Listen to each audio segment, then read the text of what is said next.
You are listening to Perplexity. The motto of this cult is unseen, unknown, unheard. They managed to remain hidden for decades and were controlled by a woman claiming to be the female reincarnate of Jesus Christ.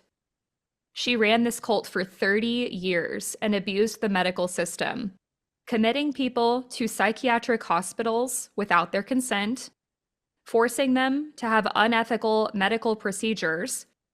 She stole babies from pregnant women, raising them as her own, and she would severely abuse these stolen children for more than 20 years. She drugged adults and children, manipulating them into giving away all of their money and assets. She had connections everywhere, in politics, hospitals, the education system. And this was all allegedly so that she could have the perfect family. This is the story of one of the most evil women in Australian history, Anne Hamilton Byrne, and her cult known as the Family. Hello, everybody, and welcome back to another episode of Perplexity, a Mystery Podcast. As always, I am your host, Kadra, and if you are new to the show, welcome. I tell tales every single week that have perplexed me, so if you are a mystery lover, you are in the right place. And if you end up enjoying today's episode, I would love it if you continue to follow along. If you're a returning listener, hello, my friends, welcome back. I'm happy you're here. I'm excited to get into the story with you guys today, but I do want to preface this by saying it is a very heavy story. There's specific triggers that we'll get into as it progresses, but this is a cult, and then obviously from the introduction, you guys can tell this is going to be a big one involving children. So extreme caution, advise listening to this. I also am not alone for today's episode. I'm excited because I have some awesome guests with me today. I would like to introduce Alex and Stephanie from 13 Degrees of Screams, a horror movie podcast. Hi, thanks for having us.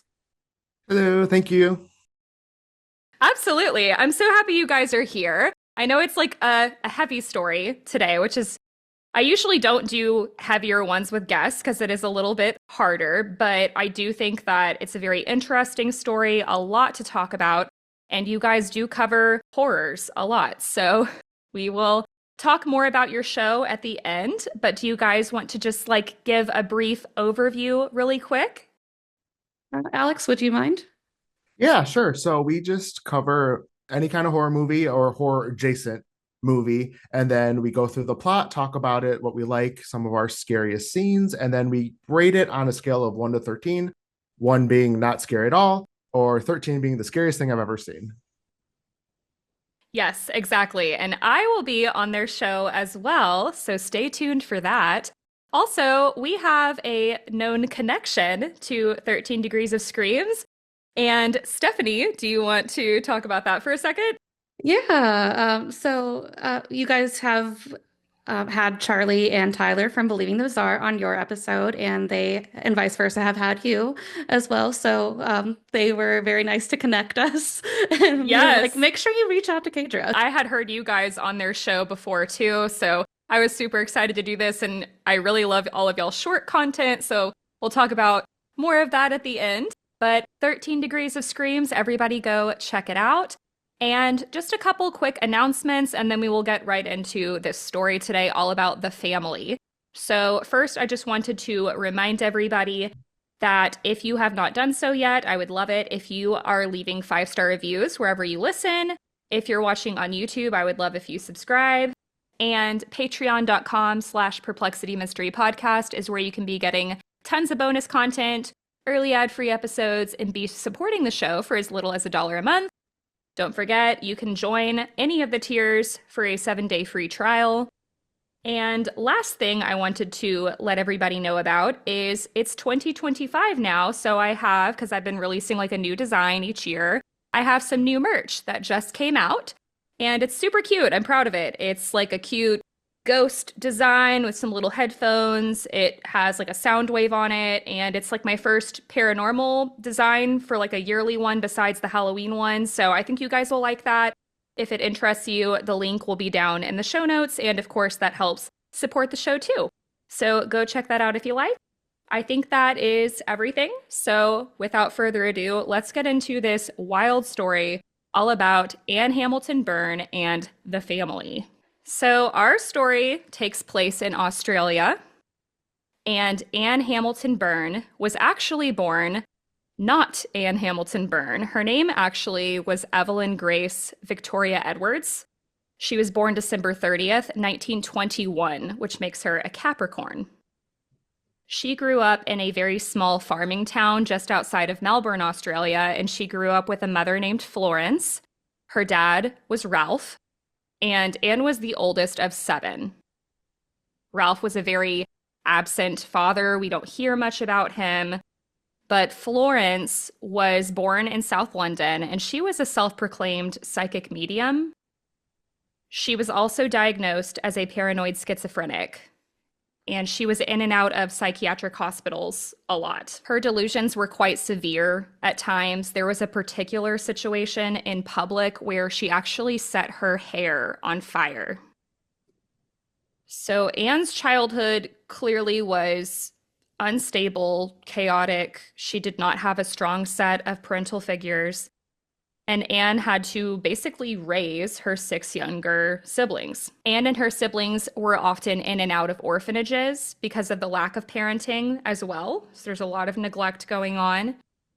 Anne enrolled in primary school when she was 8, but other than that, we really do not know much of anything about Anne's childhood. That's part of the mystery. We don't hear anything else about her until she's 20 years old. So Anne moved away from her hometown and decided to get a fresh start for herself.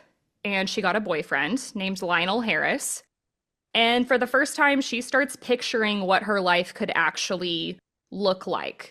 She wants a life that she was never able to have. She wants to have, like, what we call here the American dream, the white picket fence, all the kids. She wants her family to be really close with each other, but she has no idea what that looks like because she's never had it. So her expectations were not realistic. She also wanted a very glamorous lifestyle. And she ended up settling down in Victoria for a while. She got married to Lionel. They had their first child. It was a daughter named Judith. At this point, she was in her 30s when her and Lionel decided they wanted to keep expanding their family. So they're like, okay, let's adopt a child, which is not an easy thing to do. It takes a lot to get approved. Yeah. They did get approved. And what year is this again? I'm sorry. It'd be like in the 50s. Okay. I feel like adoption wasn't as common too. So especially when you can have like the big 6 kids and everything, big family. So at this point, Anne is in her 30s and her and Lionel decide they're going to adopt. They get approved. And one day, Lionel drives to go pick up the child. They're super excited. Anne's at home, just like, this is perfect. Everything's coming together. But like a scene out of a movie, while Lionel is driving to pick up the child, he is in a horrible car accident. And he did not survive. Oh, no. I don't like where this is going anymore. What do you do in that situation either? Like, do you still get that kid? Well, exactly. And this is also the 50s. Not that they were divorced, but like, divorce, for example, is very taboo. So imagine being a single mom in this time period. Adoption agencies don't like that. So what ended up happening is the adoption agency pulled out because they didn't want to send a child into a single parent household.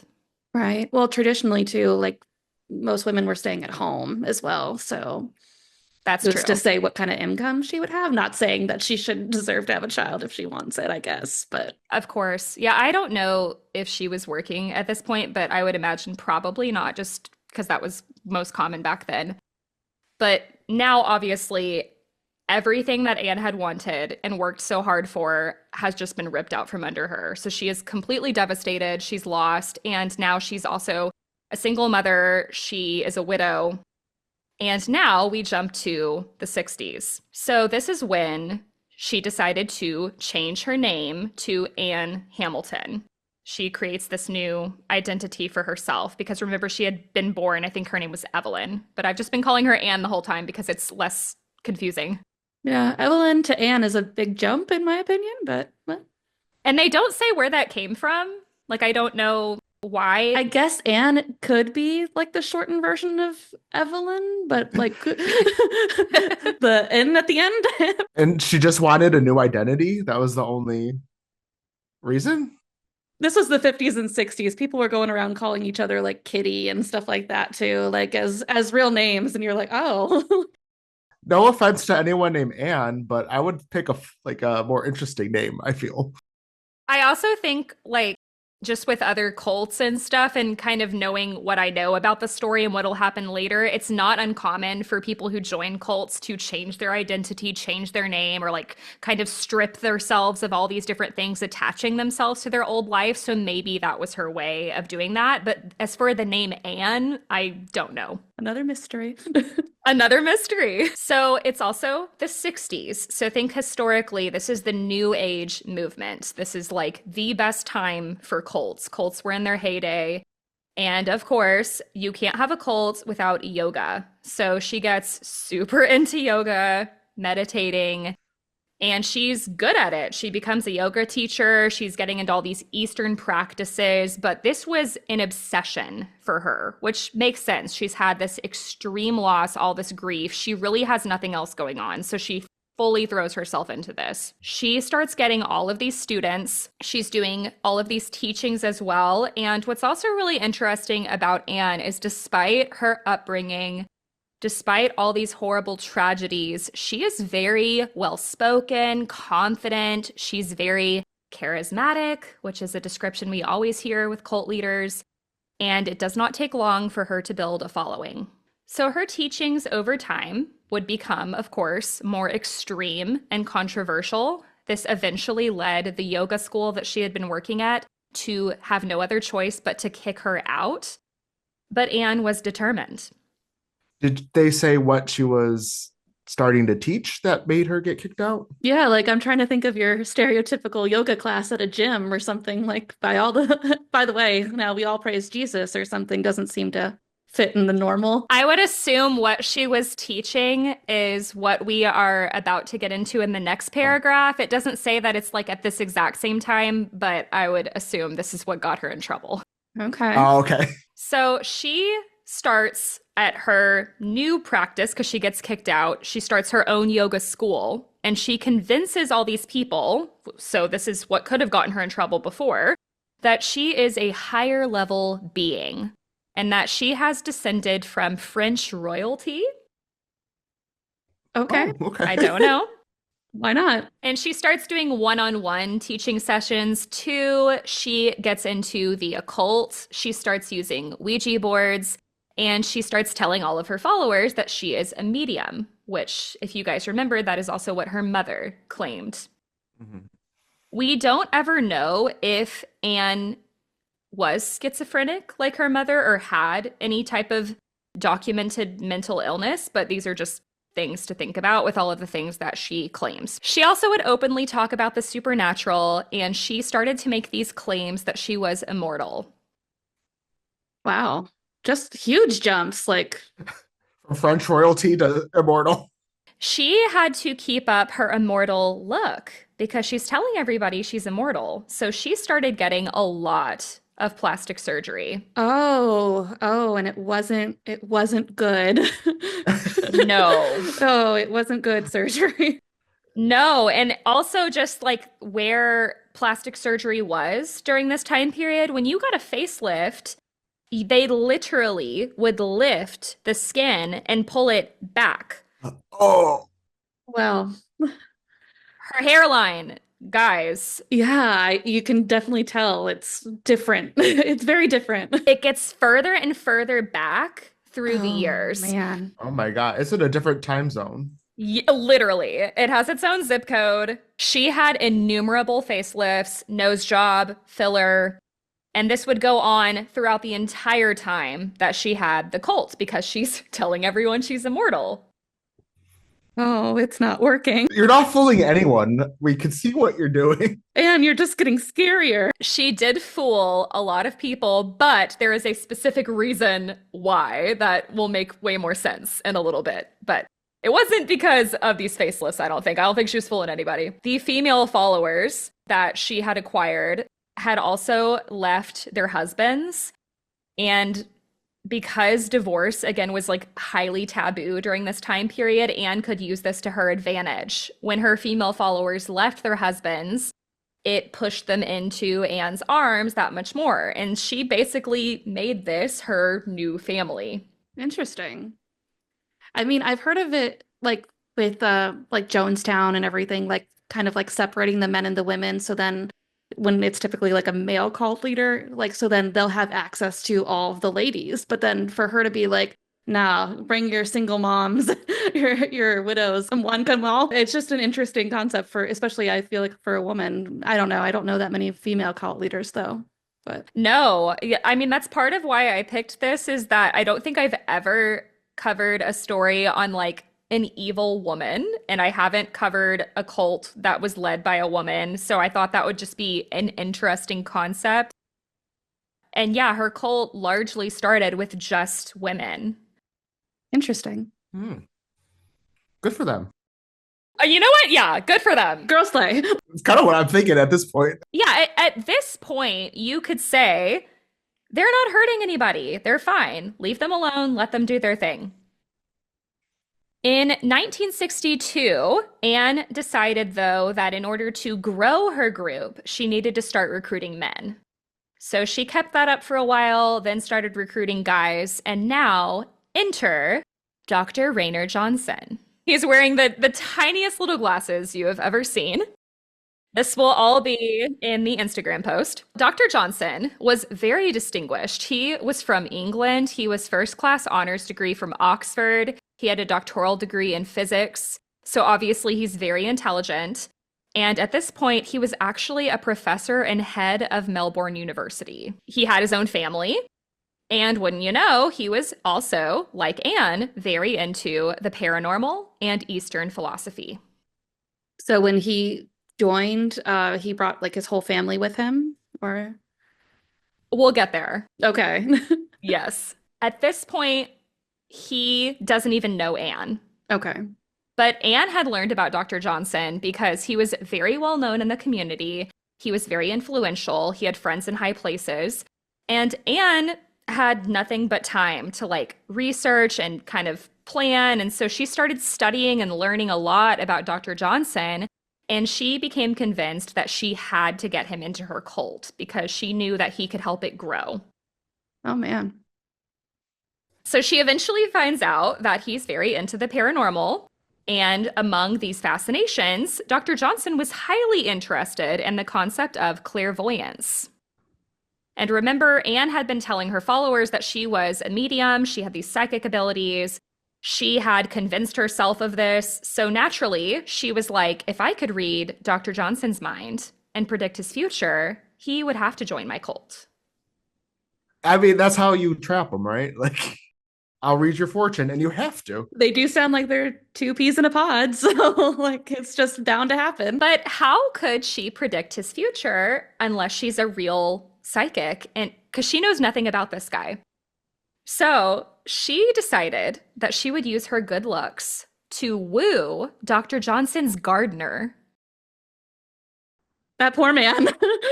The poor middleman. I feel so bad for him. Well, I wouldn't feel too bad for him because she slept with the gardener and got a lot of information about Dr. Johnson out of him. Okay. I was not expecting Gardner. What are you about to say? It's so random. I just need to know how this woman's planning everything. These are like just wild steps.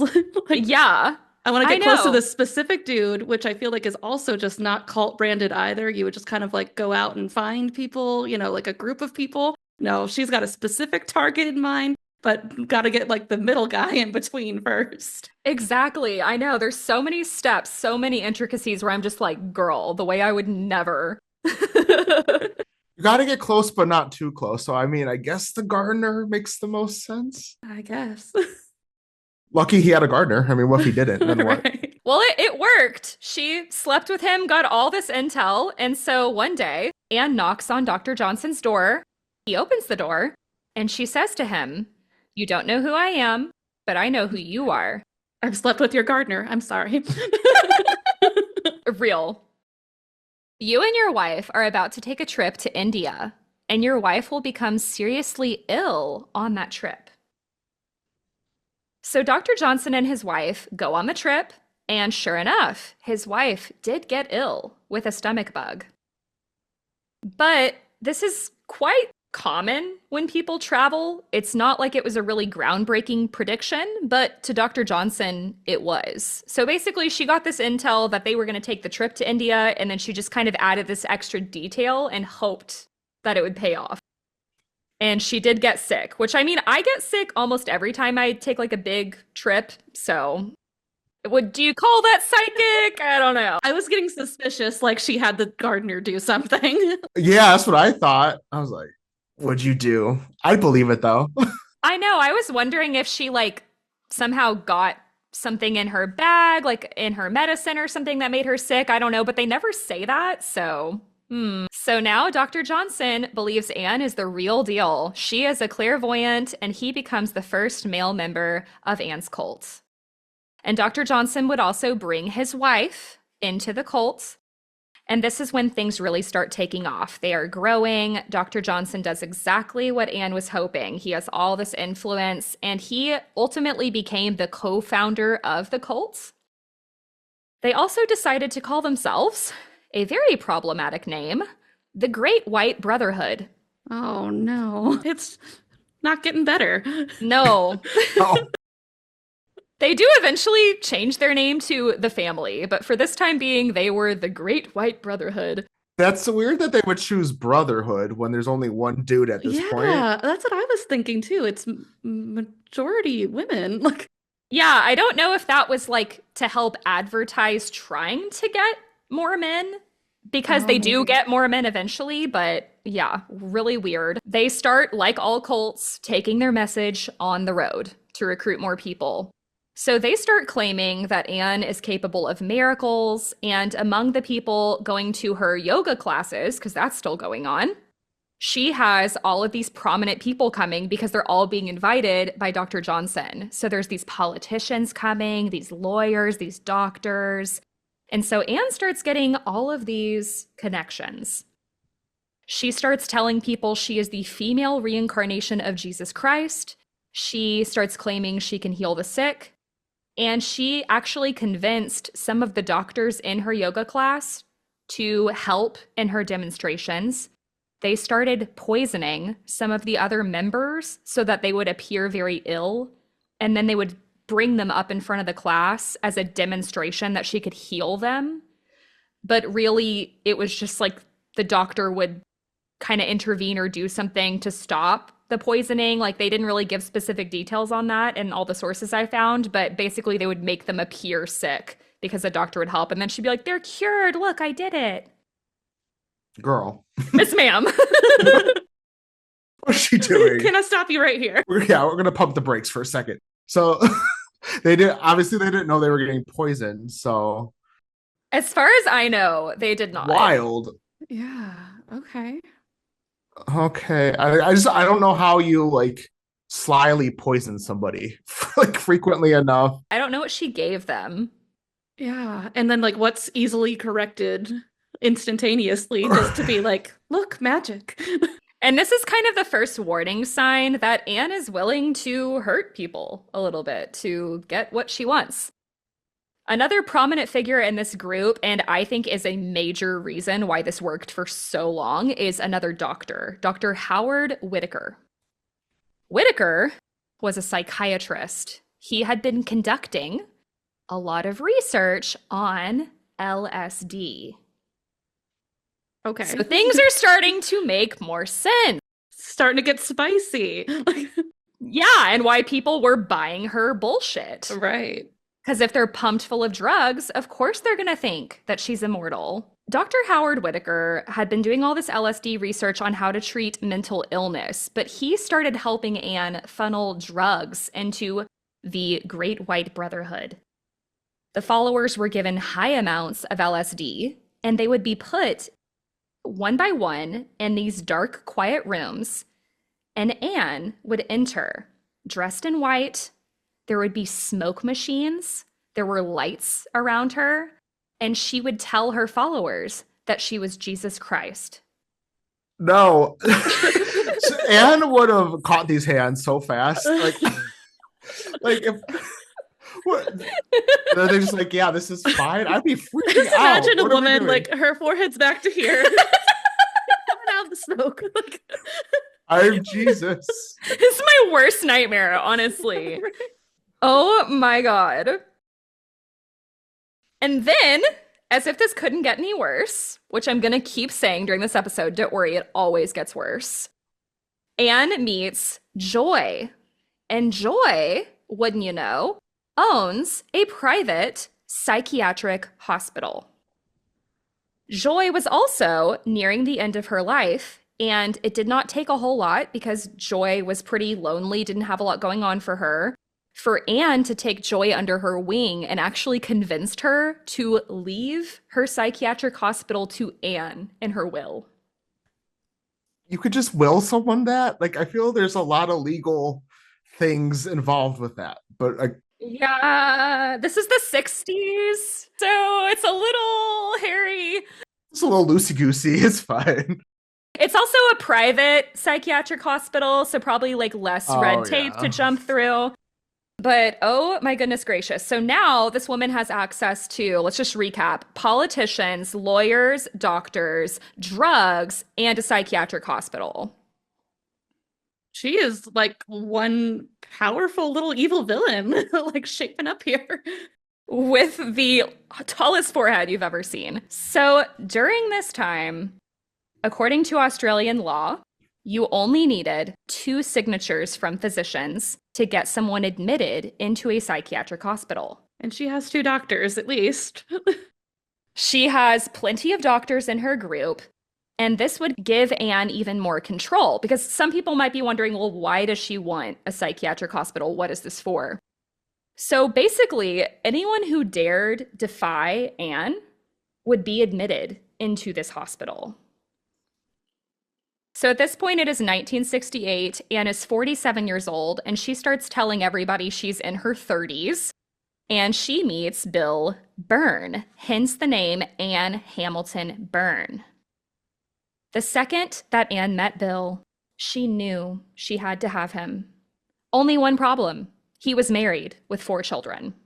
No, I hate where this is going. Oh, man. Bad news bears. Obviously, Anne is a woman who gets what she wants. So this would not stop Anne. She's Jesus, of course. And she has this psychiatric hospital. Oh, God. And women are so easily labeled as crazy. So what if she could convince her husband that his wife was actually crazy and they could get her committed to the psychiatric hospital, pump her full of drugs, and she could just have Bill all to herself? Oh, no, no, no. So that is what happened. Oh. And she was tortured in the hospital. She was given all these inhumane treatments. They starved her. And we really don't hear what happens to her. We don't know if she survived. We don't know if she died. That's, again, part of the mystery. That's terrible because, like, we all know, too, in history, psychiatric hospitals weren't even, like, considering patients, like, human until, like, what, 90? Like, late 80s or something, too? Like, so to have one that's invested in an occult, there's just no shot. No. Mm-mm. And one that's private, that's going to be subjected to less regulation, investigations, things like that. It's just, like, such a scary thought. So Bill Byrne abandoned his 4 children, left his wife in a hospital, and married Anne.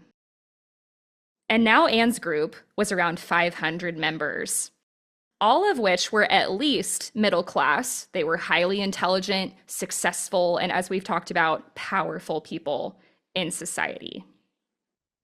I mean, she sure had, like, a good knack at picking people, it seems. Like, Yeah, no kidding. And of course, they had to build a little village for all of them to stay in because that's what every cult does. So Just, it's like check, check, check, check. Right. Just say, are you a cult if you don't have a village? Like, Right. you gotta- Literally. Have you ever lived in a compound? It's fun. Like, Yeah. try that. A compound, that's the word, the compound. You gotta have the compound. Yeah, of course. So they move just outside of Melbourne, and of course, it's secluded. There's not a lot of people around, and everybody starts living together in these really nice houses. And Anne managed to get 10% of all of the wages from all of her cult members because they're still working. And so she quickly became a multimillionaire. She also, just for shits and giggles, started making the families swap spouses. Of course. See what would happen. She's just, okay, now she's just living for the drama. Okay. Like, I am like a little impressed that she's making this kind of like Desperate Housewives a little bit. Like, Yeah, as her forehead gets higher, she gets more and more dramatic. right. But they're also like living in a nice little suburb and stuff like that. Usually, like when you hear people doing this indoctrinated into a cult, like they're left with like in shambles with nothing, and they're basically living in like glorified tents while the cult leader has all the money. But then they all have houses, I guess. So there's that. She has a good business model in mind. it would make me consider, I'm like, ooh, housing these days? So Anne would preach that her followers actually had a very great karmic debt that they had to pay. And the only way they could pay it back was to do everything that Anne said. If they didn't, then their karmic debt would be even worse in their next life. They also would be committed to the hospital if they didn't listen. They would be tortured. They would be forced to have these inhumane operations carried out by licensed doctors. So all they had to do was follow exactly what Anne said, and they would live a quiet, fulfilled life, and they would go to heaven. Did they say what these operations were? Like, just like cutting off a limb? We're getting into that now. Is she having like roundtable meetings with the other cult leaders? It sounds like she's like, now we can sprinkle in a little Scientology, some anthill kids stuff. Like, it'll be great. Like, we'll just have a nice little melting pot of all of them. You're so right. It really does turn into anthill kids in a little while. It really does. But yeah, I don't know what her organization process was, but it's so crazy to think about just the lengths this woman went through. It really seems like the primary methods that they used in their psychiatric hospital are similar to a lot of other ones they used. They would do electric shock. There were also a lot of lobotomies. So there is a story, he is unnamed, but there was one man that was against his will given a frontal lobe lobotomy for trying to leave the group. And so obviously his personality was forever changed, and similar to a lot of the other people that came in and out of here, we really don't know who he was or what happened to him. These are just whispers from other people that had left the group. Anne also told her followers that the apocalypse was approaching, of course, another check on the cult list. It's crazy. They all had the same info to work with, like a pamphlet. It's like they all go to the same conference or something. She also kept warning of nuclear war, and during this time period, the Cold War and the Cuban Missile Crisis were going on. So things were lining up. But again, they would all be saved if they just listened and followed Anne. So to keep their cult going, Anne decides now they need to keep repopulating. And now it is time to bring in children. So I'm just going to warn everybody now, this is when things really take a turn. It's about to get very dark. So in the 1970s, Anne is in her 50s. She has had a hysterectomy. She could not naturally have children. But Anne has a psychiatric hospital. And at this time, it was common for teenage mothers to be placed in psychiatric hospitals because they would be deemed unfit to be parents. She would go on to steal 28 children, and she changed the cult's name at this point to The Family. And this also really reminds me of what happened to her when she was younger. She had tried to adopt a child legally. She had lost everything. And now it's like she's doing the total extreme opposite. Because she thinks it's in her right to do so. Right. That, or she's like, it didn't work out before. I'm just going to do what I want to get what I want, kind of a thing. Yeah.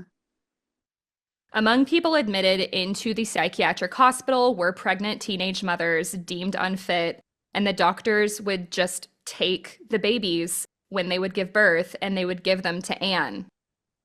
Teenage pregnancy was heavily stigmatized, and similar practices were happening all around the world. Teenage moms were forced to give up their children to adoption agencies. Teenagers were commonly sent away when they were pregnant, and no one in the community was allowed to know. It would be like this big secret. Nobody would know why these teen moms were gone. They wouldn't even know they were pregnant.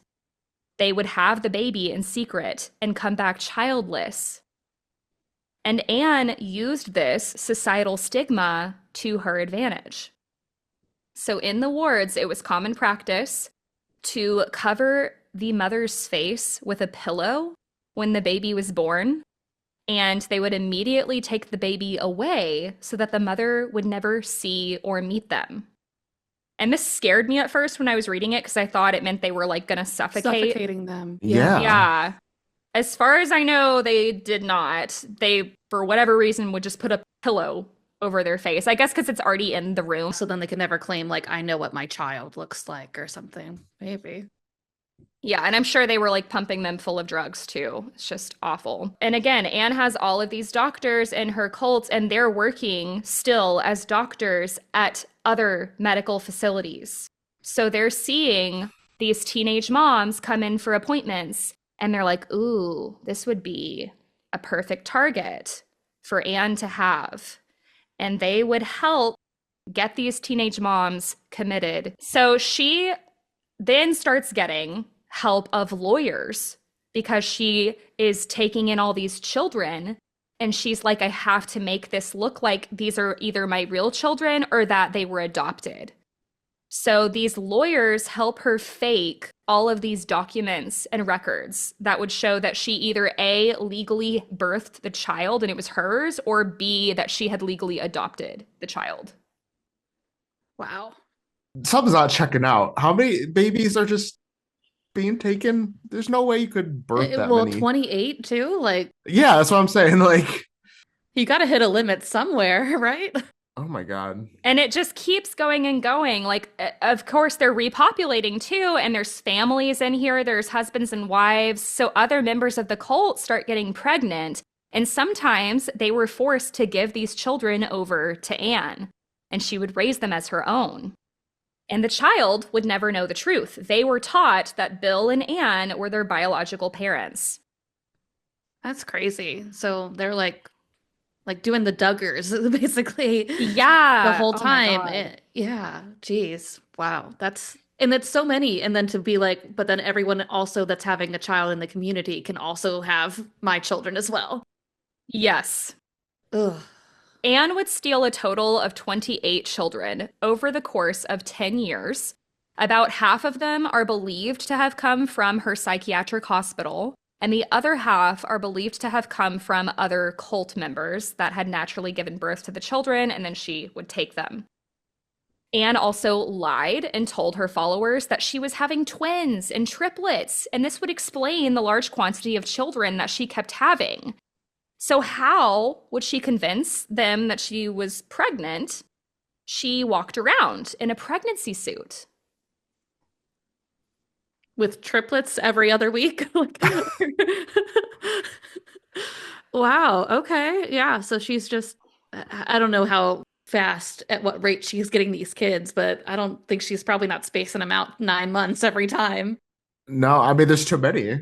I think there were times that there would be siblings, or like she would take a couple at a time. So then she'd have to like lie and be like, I had twins, I had triplets. Yeah. And then obviously the other big problem is, how do I make all of these kids look alike? And how do I make them look like they're mine? Oh, God. So we will talk about that in just a second. Oh, no. Sorry. So many things going on in my head right now. I what think we've is he hit the doing? wall to as far as we can go. So much going on. And then you're like, there's a door over here. We're going to keep going further. So Anne eventually would open up her own school and put these children into it because she has, oh my gosh, more connections in education. And she starts buying private property. She bought one piece of private property near the lake, and there's a picture of that lake in the pictures there. It's like very tranquil and pretty, but it's also very rural. And she called this place Up Top. This is where all of the kids would be sent away to live with their aunties, quote unquote, raising them. Because Anne couldn't be bothered to be a mom, which is weird because isn't that the whole reason she wanted this? Yeah, that Yeah. baffles me. Like, why send them away if you wanted them? You're taking them from people that probably wanted them. Yeah, that doesn't make any sense. Because you'd think that she'd just want to spend all the time with these kids, Yeah. almost smother them. The lake is beautiful, but God, yeah. The place was gorgeous, but it really was a horrible, horrible, unimaginable thing that these kids went through. There was barbed wire fencing. They were in the middle of nowhere. And to ensure that the children looked like siblings, they were forced to dress alike, and they all had to dye their hair platinum blonde. They had these matching creepy haircuts with like a short bowl cut style. They've often been compared to looking like the Von Trapp family. Some of the children did keep their natural hair color, but only if it was similar to Bill's hair. If it was like red or light brown. But if it was like really dark, they had to dye it bleach blonde to look like her. Yeah. They're in here looking like Hitler's dream. Like the White Brotherhood makes sense now. Like, Yeah. Yeah. So creepy. She also forced her children to take speech classes, learning how to pronounce their words to sound British because she had a little bit of a British accent. And she would make these incredibly fake, creepy home videos where all of the children were forced to like play and sing and run around. And she would like record them and use these videos as propaganda devices to recruit more people. She would like show them the videos and be like, look how perfect. This is what you can have if you live here. Look at my happy family. You'll be happy too. That would turn me off so like the other way. Like, this does not look good. These children literally look like they're the twins in The Shining. Like, Yeah. I don't want to be a part of this. So another part of the mystery is who were these children? We don't really know the identities of all of them because they haven't all been revealed to the public, and we don't really know what happened to a lot of their parents. But we do know about some of them. We know that the first child to be stolen was Sarah, and her birth mother had been committed to the psychiatric hospital when she was only 15. The mother never met Sarah and had a pillow placed over her head when she was born. But we do know that the mom at some point made it out of the hospital and was still alive, because we briefly hear about her later in the story. There's also Leanne, Ben, Rebecca, and Anna Ree. Rebecca and Anna Ree were stolen from their own families. Anne took them. They were cult members. Rebecca was stolen from, interestingly, Anne's family. Rebecca was Anne's biological grandchild, but she just took her and said, like, this is my kid. So I think either like Judith was in the cult, her biological daughter, and this was her like grandchild, or she had some other kid we don't know about. So it's kind of confusing. Oh. Yeah. And then Anna Ree was stolen from one of Bill's biological sons because he had sons in the cult also. Because he had the previous marriage. So they said like some sources were like he left behind his 4 kids. And then there's other sources that are like, well, they took this grandchild from the son. So it gets really confusing. Like, we are not sure if they like stuck around or if they kind of were just left to their own devices. yeah. Huh. Yeah. That is interesting. Like I said, all the kids were sent to live in this house on the lake called Up Top. And Anne couldn't be bothered to raise them, so it was the aunties' job. These were other women in the cult. These aunties were also often actually the biological mothers of these children.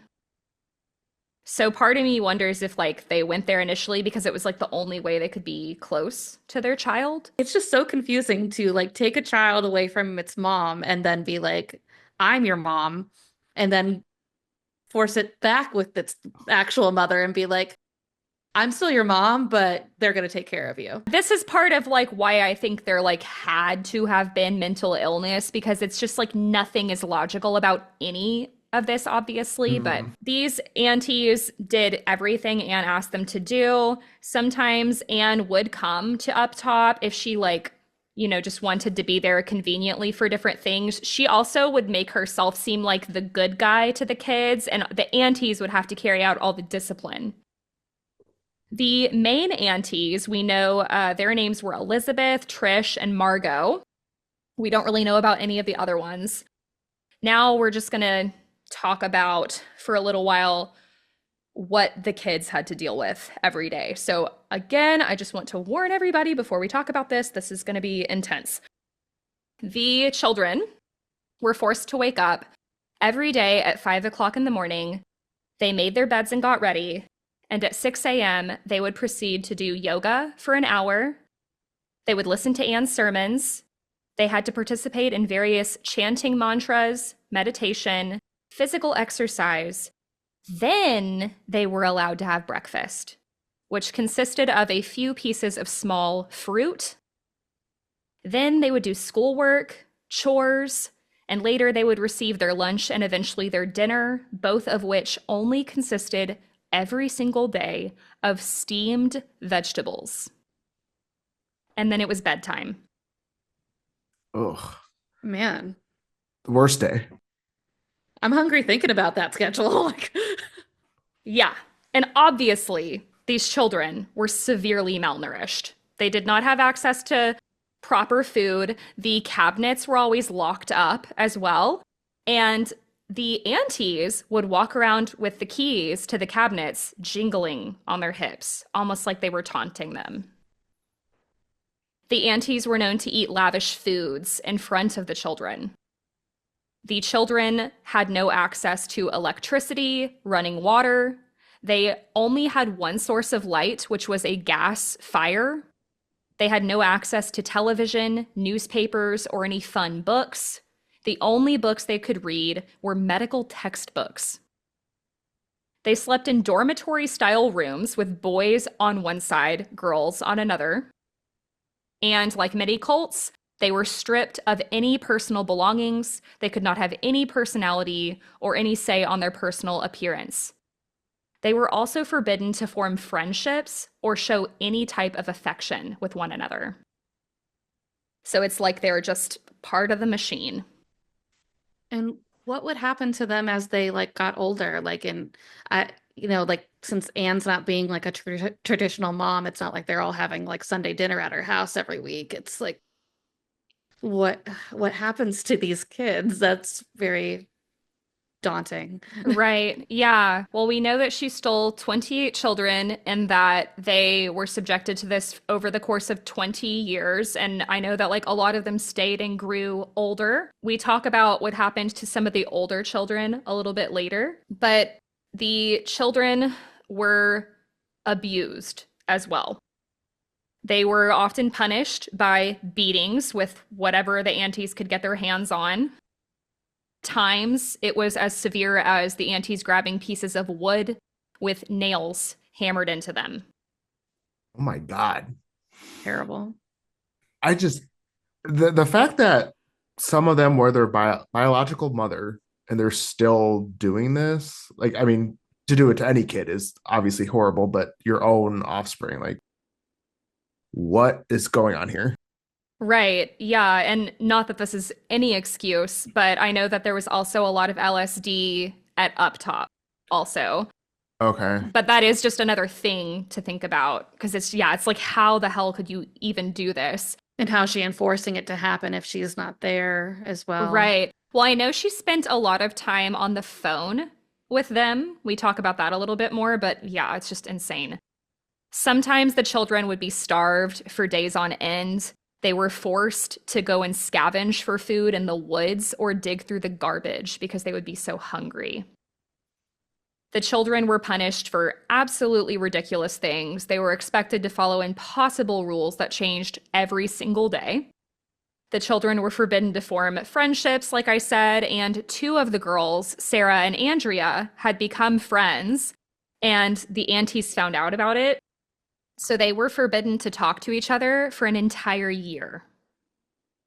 A year? Yeah. Oh my. I'm surprised they even let them be together at all at this point. Right. Well, and then also, like, it's all under the guise of them being a family, and then they can't even talk to these people that are supposed to be their family. Like, It's only a family by Anne's standard. The children also had a very strict toileting schedule.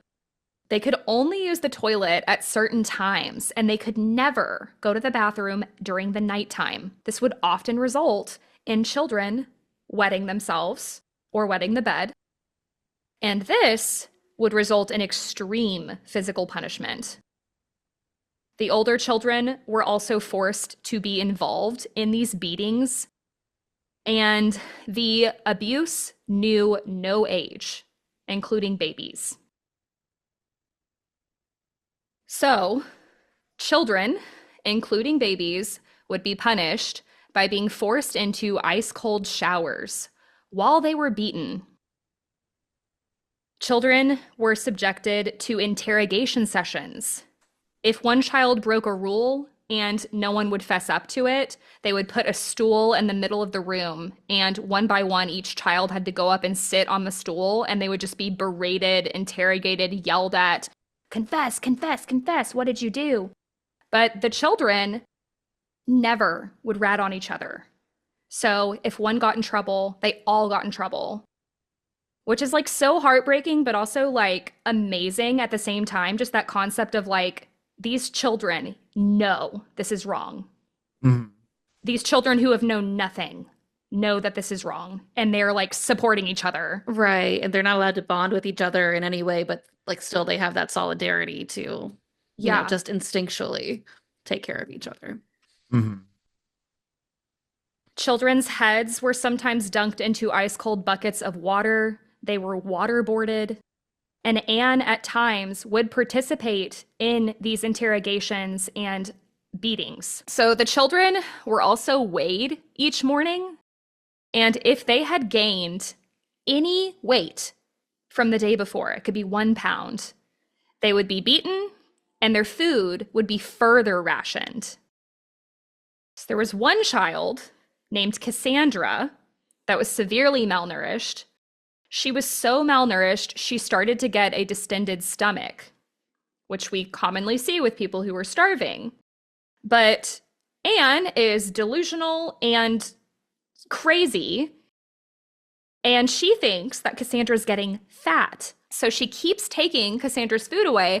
And remember, the kids had access to medical textbooks. So they had read about what happens to your body when you're starving. Mm-hmm. And they would pull out the pages in these books and they would say, Mom, look at this. Cassandra is starving. She's not getting fat. Like, look, her belly looks just like this person in this picture. And Anne was like, no. And she wouldn't listen to them. And she just kept taking her food away. And for Cassandra, it got so bad that she became immobile. She was so weak, she couldn't walk around. Oh my God. And then they still believe she was somehow getting extra food. The only way that Cassandra could get around the house was she had to start dragging herself by her hands on her stomach. Oh my God. That's terrible. That's so frustrating. It's like, okay, you're going to gain weight because you're growing, like not because you're eating food. I mean, yeah. It's just crazy. Also, just like the concept of like, it's normal for your weight to fluctuate a pound or two. Yeah, like, it's not going to be the exact same every day. That's impossible. And you have no control over that. One other child we do know was starved so severely that he ate his own feces. Oh, no. Yeah. The children were also often drugged. They were given LSD. They were put on a myriad of other psychological drugs, like ones commonly used for depression. And each time that one of the children would turn 14, they were initiated into the family, like more part of the actual cult, they had to start participating in that insane ceremony that I mentioned, where she would like put them in the dark room and be like, I am Jesus Christ. So Anne's delusions and evil behaviors were also very strongly put onto the girls in the group. She was always harsher with them versus the boys. She would degrade their bodies, especially when they went through puberty. She would yell at girls as young as 5 years old and claim that they were acting promiscuous. When girls got their period, they were not given pads or tampons, and she would tell them that they were unclean.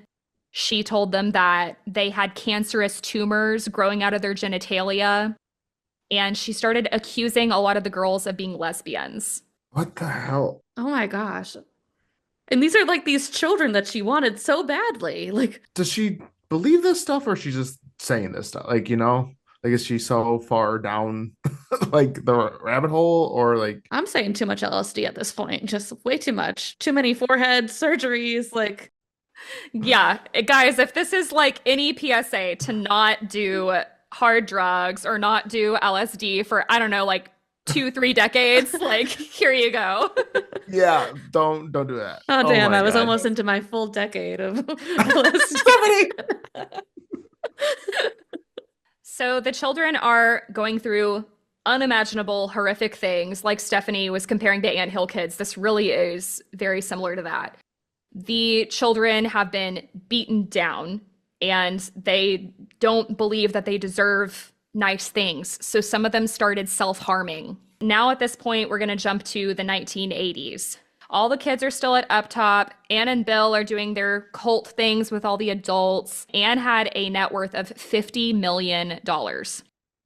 She starts buying all these properties around the world. She's traveling and recruiting more and more followers with a lot of help from Dr. Johnson, the co-founder.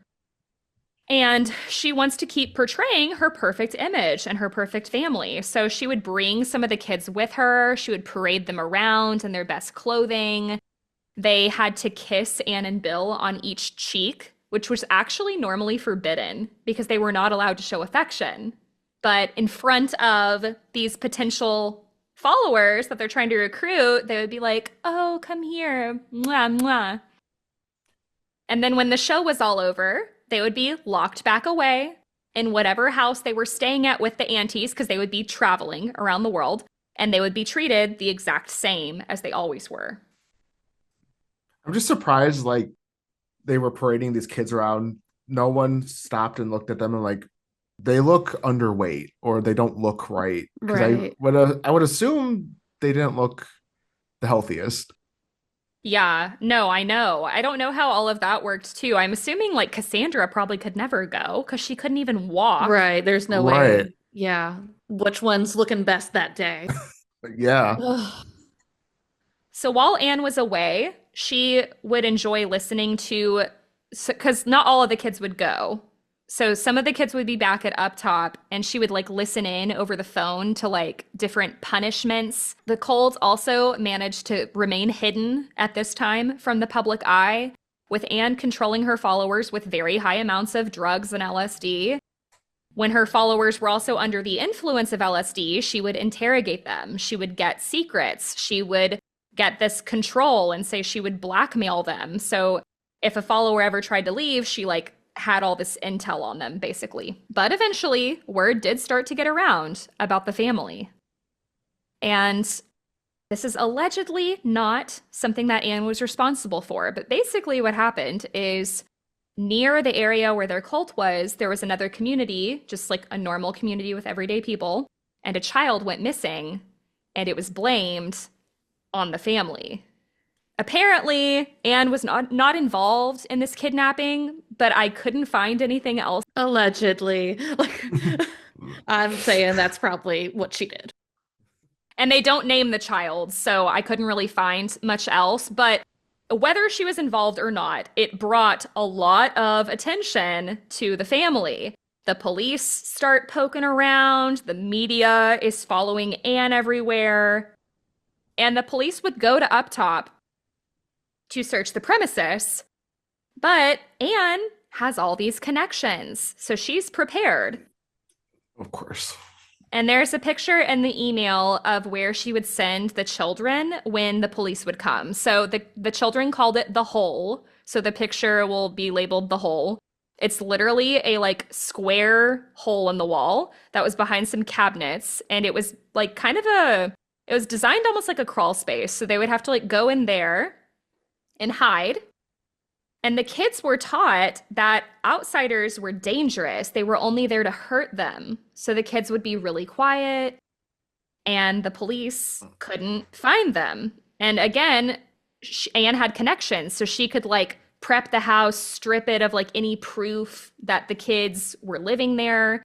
So she, once again, went undetected. My gosh. I'm just impressed that the kids were quiet enough that they couldn't find them, like, at all. Yeah, like 28 kids in a crawl space. And there is a question mark here of like how much of this continued because of poor police work. Like there's a couple things you'll hear where you're like, okay, come on now. The police stop looking at this time, but the media is still poking around. There's reporters showing up and stalking Anne everywhere she goes. They're talking to her and asking her about like, what's up with all these kids? Are they yours? Are you abusing them? And this is when a bunch of followers start leaving. And when they're leaving, they're talking. Mm-hmm. I'm surprised she let them go. yeah. Well, I wonder too with like the lack of police involvement, if it was just because of the time period too, like more people would like spank their kids and stuff like that. So I'm sure there was like a line of like, well, shouldn't we just mind our business? Like, isn't that kind of their right to do with their children?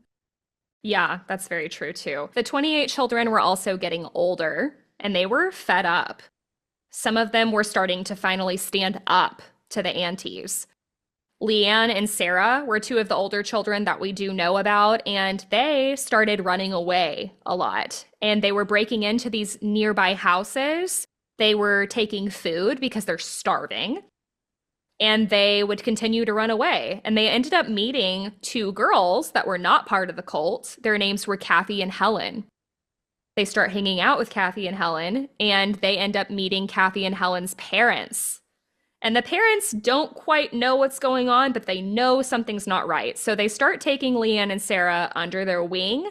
They took them out to like dance classes, McDonald's, on all the girls' outings. And the police, meanwhile, are continuing to get complaints. And some of them are like neighbors saying, hey, there's kids breaking into my house. So once again, the police go to up top to investigate. The children are put in the hole and nothing happens. Oh my God. They're in the hole. Like, just look in the hole. Oh, that's so frustrating. So now it's 1987. Anne is no longer getting what she wants. This is too much work. And she's 66 years old. So she's having a harder and harder time, showing that she's in her 30s. She started spending a lot of her time in her home in upstate New York. She would rarely return home to the compound, and she starts hearing a lot about what Leanne and Sarah have been up to. She's furious, and she demands that the aunties punish them. But again, Leanne and Sarah, they are beyond caring. They're like, do whatever you want, because nothing could be worse. Like, I'm over this. And Sarah specifically, the first child that was ever stolen, she had had enough. And she brought in, they don't say who, I'm wondering if it was one of the two girls she met, but she brought in an outsider to the group, which was forbidden. She like brought her over to hang out. She gets in so much trouble for this, but Anne couldn't be bothered with Sarah at this point. She basically was like, it's too much work to keep her around. So she disowns Sarah.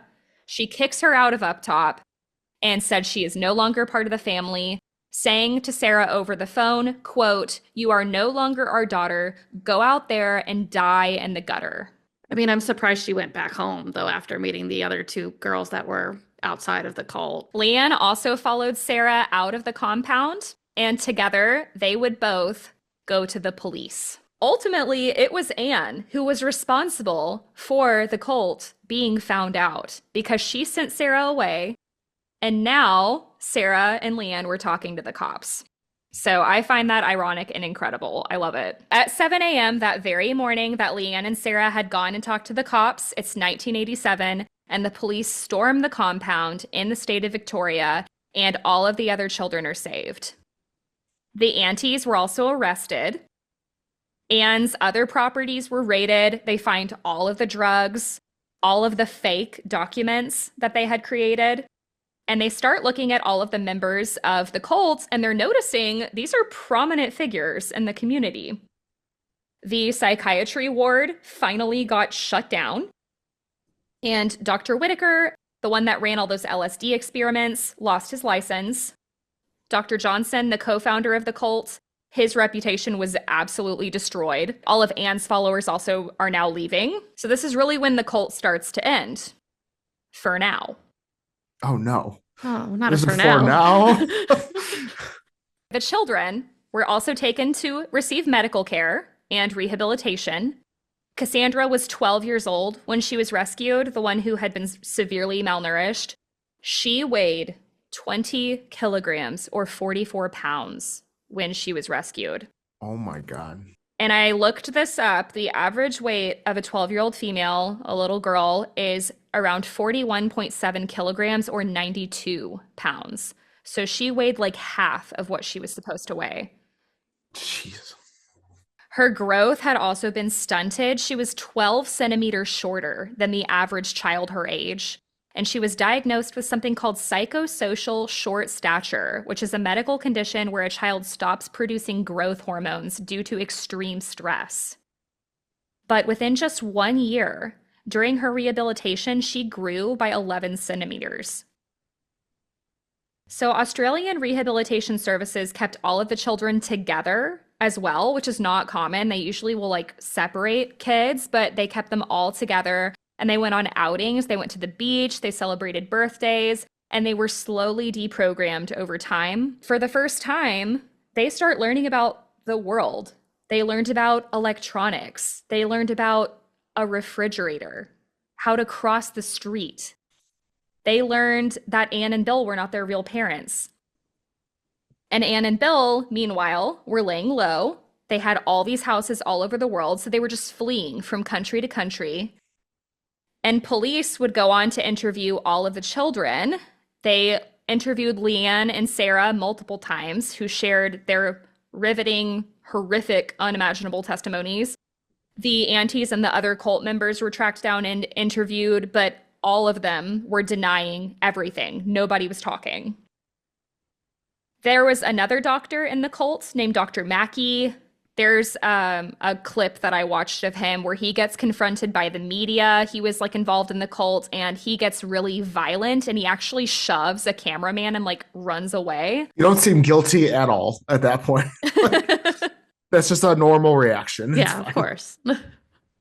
And this is where we get into, in my opinion, proof that the police botched this investigation. The police were somehow struggling to find proof that these kids were being abused.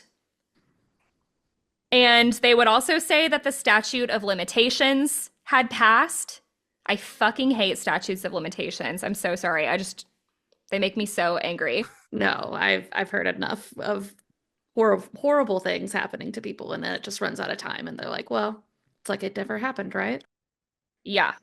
And they were like, we can't prove that these children were given all these drugs because it's all this time now. There's no drugs in their systems. But like Cassandra, look at her, literally.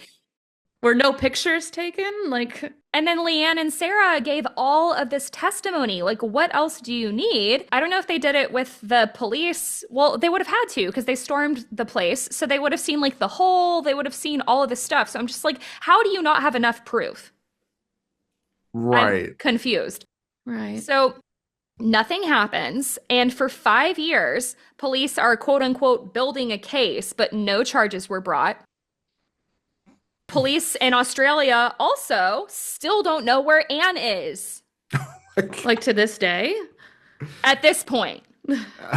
So 5 years has gone by and they're like, oh, I don't know where Ugh. she is.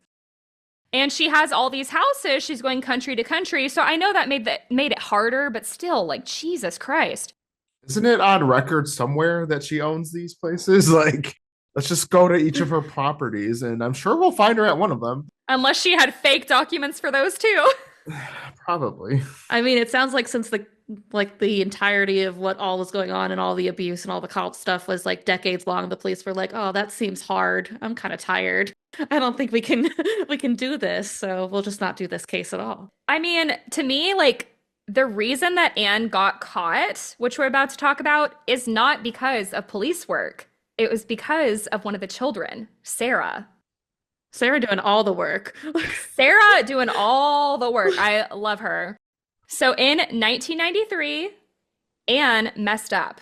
For whatever reason, Anne contacted Sarah, the one that she had disowned, by phone, and she accidentally revealed her location.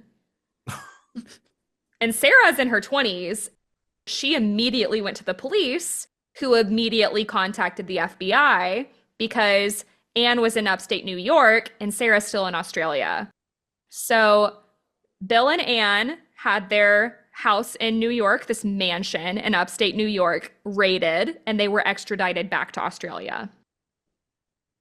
Anne was arrested and taken to prison. She lost her wigs. I just wanted to include that because I thought that was funny. All deserved. Yeah.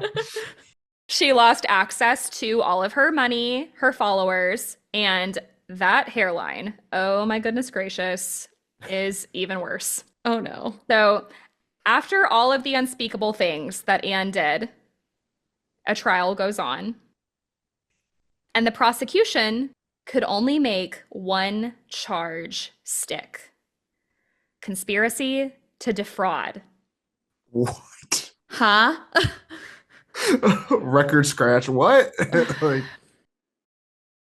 And at this point in my research, I was just screaming into the void. But yeah, the prosecution was only able to prove that she forged birth certificates, and specifically only that she forged 3 birth certificates. Bill was also arrested. He had a trial. He was charged with conspiracy to defraud. And Anne and Bill also, I'm sure to lighten their sentence, pled guilty. Anyone want to guess before I say what Anne's charges were? Oh my God, for fraud? Yeah, what's your sentence, girl? Oh God. I'm guessing at best 5 to 10 years. Okay. Alex? oh, it's probably less than that. I would go with like 3. Anne was sentenced to pay a $5,000 fine. $5,000. What? That's No it. Okay. Oh my God. I gotta go scream into the void now too. Yeah, I'll be right back. I'm gonna need a minute. Oh my God. Oh my gosh. That's why. Like, if she would have at least served some time, you can usually justify, at least they went to prison, At Right. least they served some time for all of the problems they caused. But Yeah. to pay a fine, like, That probably equates to a couple of dollars. yeah, it's a speeding ticket equivalent for her. Yeah, it's the 90s and it's $5,000. Like that's nothing, for all of this. A few of the aunties were charged with committing social benefit fraud. They didn't get any abuse charges. They also received incredibly short prison sentences. So you might be asking at this point, how in the hell could this happen? How could a woman who so clearly drugged, abused, and manipulated adults and children for decades get away with this and pay nothing more than a $5,000 fine? Well, wouldn't you know, Anne had a lot of friends in high places, including the justice system. Oh my God. Jesus Christ. If I don't laugh, I'll cry. Right. Literally. Like, Literally. What is going on here? Jesus. It's just so gross to me. I'm like, you saw, like, what this woman did. And you're seriously just like giving her favors. And she's in like her late 60s at this point. Like, just put her in prison. Who cares? This woman is a piece of shit. Be so Right. for real. She has nothing to offer you anymore. Like, I'm just like, what? All of her assets have been taken, all of her money. Like, what can she even give you? Why are you even Right. doing this for her? It makes no sense to me. Right. And then if you look at other like cult cases and stuff like that, if they don't serve any time where the cult can't be like separated from the leader, like it just kind of builds back up again. Like not usually to the original state, but they can still go like, maintain some sort of following to keep themselves afloat. Stephanie brings me perfectly to my next point. You're welcome. Yes, thank you. Thank you so much. So Anne pays her $5,000 fine and she's out free. So she continued her cult. Might as well. Might as well. Why not? So Sarah, she went on to write a book called Unseen, Unheard, Unknown. I really want to read it. There's a picture of the book in the email. Several other children also continued to speak out in the media about their experiences, but Anne continued till the day she died to deny any claims of abuse or illegal activity. And there is also an interview that was on 60 Minutes Australia I watched of Sarah confronting Anne on camera about all the things she did. And Anne has her stupid little balding Mr. Potato Head piece of shit. His name's Michael Stevenson. And he is like her little henchman just sitting there like backing her up on everything. And they're just trying to like gaslight Sarah. They're like, you're making all this up. This didn't happen, blah, blah, blah. I have linked the interview in the show notes for people who want to watch it, but I'm just warning you, it is like one of the most infuriating things I have ever seen. So they're just denying everything. And at one point, Sarah even specifically references a time that Anne took off her stiletto heel and beat Sarah. And she beat her until she got tired, and then Bill took over and hit her. And so she's like, you're seriously going to deny that? And Anne's like, yep, never happened. I cannot with this woman. The fact that this woman isn't like in a metal box somewhere, like unable to see the sun or any human face is beyond me. In the interview, Anne also claimed that 9 of the children were hers. There's like a journalist there that's also interrogating her, asking her all these questions. And he's like, what do you have to say about all these kids? She's like, well, 9 of them were mine. And she also was like, I never abused any of them. I would never do that, blah, blah, blah. So. Okay, so she said 9 were hers, but what about the other ones? Right. She said that they were voluntarily given to her by the families. That makes sense. You know how you get volunteered a child? Like, yeah. So 8 years after all of these legal proceedings, Bill passed away. In 2004, Anne was diagnosed with dementia and she was put in a care home. Anne died in 2019 when she was 98 years old, which is like really weird also because wasn't she supposed to be immortal? mm-hmm. Oh, yeah. I forgot about that part. Lived a little too long, though, for my liking, but Right. Exactly. She died happy and free and a millionaire, and she lived a long life. Also, she left her millions to the remaining cult members. The family is still in operation in Melbourne to this day, living off of Anne's millions. No way. my God. Yeah. So I want to know, because I know I have listeners in Australia, if you guys know more about this, I want the intel, like what the hell is going on? Because I could not find anything about like what the cult is currently doing. I think they're trying to lay low, but oh my gosh, I really want to know. There is an interesting rumor that has never been proven, but allegedly Julian Assange, the Australian editor, publisher, activist, he founded WikiLeaks. He was apparently one of the children in the family. And we do know that his mom was involved with the family at one point. Holy shit. A lot of the children after this also understandably wanted privacy. A lot of them changed their names. So that's also part of why we just don't know much, because the cult members didn't talk a whole lot. And then, the kids want to just start over. So a lot of them moved away, but some of them have stayed in touch. Every year on August 14th, they celebrate what they call Freedom Day. Ben Chenton, one former child in the family, did go on to marry and have 2 kids. He became involved in his local church, and he's now a project manager of IBM. Leanne went on to marry and have 2 kids as well. She works in the construction industry. Anna Ree, who was Bill's biological granddaughter, went on to study film. She taught English in Japan, and she now lives with her partner and 2 children. Rebecca, Anne's biological grandchild, won $250,000 after suing Anne. She also has 2 children. So I want to talk about Sarah for a minute. Like I said, she went on to write her book. She also raised just tons of awareness in the media of what the children went through. She really became the poster child for all of this.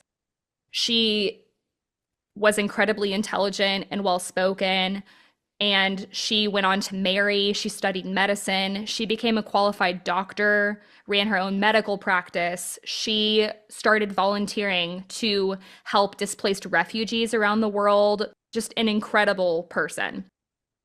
She also reconnected with her birth mother. I said I would mention that at the end. They connected later on. But, of course, not all of the children have this type of story. For many, this trauma, this unspeakable abuse was too much. And it is known, though we don't know who, that several of these children did go on later to complete suicide. Additionally, for a period of time, Sarah was addicted to prescription medications, and she tried to complete suicide in 2004. During this suicide attempt, she injected air into her leg, which led to some medical complications. She had to have that leg amputated. So there's interviews with her with like a prosthetic, or like sometimes she's in a wheelchair, and that is the reason for that. In 2016, Sarah, at the age of 46, would tragically pass away from heart failure. And I wanted to just end the episode by talking about her, because just like all of the interviews I watched of her, all of the photos, and then obviously just the fact that like she is, in my opinion, the only reason that all of this got out. You know, she had the courage to leave, to talk to the police. She told the police everything and like where Anne was. She really is like the reason. And despite all of the lack of justice in this, she continued to fight till the end. And so I wanted to dedicate this episode to Sarah. But that is the perplexing and absolutely tragic, infuriating story of the family and Anne Hamilton Byrne, arguably the most evil woman in Australia. My God. Just like, obviously, like deepest sympathies to the survivors, but wow. Like, just, I need to like pick up my jaw off the ground. The fact it's still going on. Yeah. Like, that's what's insane. Like, it's just this known thing that's happening, and everyone's like, eh. Exactly. Like, and I will do, if I hear anything else about this cult, I am happy to do an update. So who knows? Stay tuned for that. But yeah, it's such an insane story. And there's so many moving parts to it. I mean, you have like the psychic medium thing, the yoga, the psychiatric hospital, LSD, and then there's like doctors and lawyers and adoption and just all these crazy things happening where you're just like, how do I keep up? And like, how did this happen? Yeah, it became a point where it's like, what do you do? There's no, as we kind of see, nothing comes of it really, except a $5,000 fine. Like, she was so up there in who she knew. I was like, well, how do you even beat this? And apparently, unfortunately, it looks like you can't. You can't. Right. If this isn't proof that having friends in high places gets you somewhere, I don't know what does. Because this woman did arguably the worst things you could ever do. And she basically got off scot-free. Yeah. I mean, she like checked all the cult boxes too. Like there were cases that came before and after her too. Like, I feel like you have the blueprint already there to indicate like this is all bad. This is all bad that she's doing. She's doing everything but like communing with aliens. And yeah, they're still just like, just a fine for you. Exactly. Well, I would love at this point to switch gears, get a little bit on a lighter note, and I would love Alex and Stephanie to get to talk a little bit more about their show. Tell everybody where they can find you, what got you into this. Our show, we review horror movies basically on a scale from 1 to 13. And you can find us on social media using 13 Degrees of Screams. We're everywhere you can get podcasts. And we also have a YouTube channel. And we're sort of new at that element, but we're coming along, I think. And we're trying to dish out different content as well. So it's not just your movie reviews. We're trying to add some fun games and stuff as well to play. We just did a ranking our villains of 2024, out of the movies that we reviewed. So that was a fun episode that we did. Alex, would you like to add anything? Yeah, one of my favorite things about this show is I'm a longtime horror fan since I was like a baby, and Stephanie is very new to horror. So you kind of get both of our like the aspects of our views between the two of us. And then we cover like we did what was it, Alvin and the Chipmunks last year. So Meet we'll the do like Wolfman. fun. Yeah. Yeah, so we'll do like, horror themed things. So we'll even cover like kid shows and stuff like that. So you could kind of get the whole range of anything horror related. I love it. Yeah, we have like little subcategories too that we kind of like keep to ourselves, but we have like a 1 to 3 is like our family fun time movies. So like those will be like anything that includes monsters, but then you were probably watching it as a kid or you would show to a child. And it's kind of like a nice like segue into getting into deeper horror movies that are like are a little further up on the scale. I love it. And Alex and Stephanie have an awesome chemistry. I love horror movies as well, and I know a lot of my listeners do. Everybody's always looking for a new podcast. So 13 Degrees of Screams, everybody. They are great. And also, I just want to say, I am always really impressed by all the work y'all put into your short content. I love all of the, you get to see all the clips from the movies as they're describing them. So it's really engaging. And they do a great job over there. So go support them and let them know that Perplexity sent you. Thank you so much. Yeah, thank you again for having us. We had a great Absolutely. time, even considering the dark content. Yes. So before we wrap up today's episode, I do have a quick follow-up from last week's episode. So for those of you who listened last week, you might remember we talked about auditory hallucinations, and I shared some of my own experiences and my mother's. And after I did that episode, my mom put this on my Patreon, so I just wanted to read this to y'all. So my mom said, "Great episode, Kadra. Thank you for sharing my story. Also, I don't know if you remember our conversation about this a while back, but I also would wake up in the middle of the night at our old house, thinking you were standing by my bed, urgently calling my name, Mom, Mom. And I would wake up and no one would be there. I think it must have been the same time that you were having those types of experiences," which I'll just briefly mention in a second. "Just crazy. Also, I had another musical hallucination the other night. I turned over on my left side and I couldn't get it to go away for a bit, which was unusual. It finally did after I readjusted my head in bed. The most annoying ones are the ones that repeat the same thing over and over and over, which is the majority of them." So yeah, my mom is saying like during that time, she thinks that that's when I was also having some paranormal activity in my room, which I have talked about on other podcasts before, but like shadow figures and like hearing footsteps and things like that. So I just wanted to share that update. And it's also just a good reminder that I'm always taking listener stories. So if you guys have those, you can always send them to perplexitymysterypodcast@gmail.com. Yeah, it was a great episode. I listened to it last night, and I thought it was so interesting that your mom was having like enough auditory musical hallucinations that she was like, just like, I'll just compose this song that I keep hearing in my head. I'm like, I wish that happened for me. Could have helped me out a lot when I was doing music as in school and stuff. And I've heard the songs that she wrote out of those hallucinations. It's really cool. Yeah, I thought that would be a really interesting one to cover. I like the psychological, scientific kind of phenomenon that has ties to the paranormal. I always think that's cool. And again, just want to remind everybody too to support the show. If you guys enjoyed it, let me know. I love getting your feedback. Leave a 5-star review wherever you listen. Also, I am running a little deal right now. If you leave a 5-star review and send me a screenshot of it on Instagram, I am going to mail you some stickers. I have some really cool like Perplexity stickers with my logo and stuff. So if you do that, just DM me on Instagram a little screenshot and get your stickers. Subscribe to the YouTube channel if you want to keep following along. And yeah, don't forget new merch has also dropped as well. So the link will be down below. Send in your stories and topic requests. And I'm just super excited. We're still kind of at the beginning of season 3. So we've got so many things coming. You all are amazing. I hope you have a great week and stay safe. And I will talk to you next week. Bye. Bye.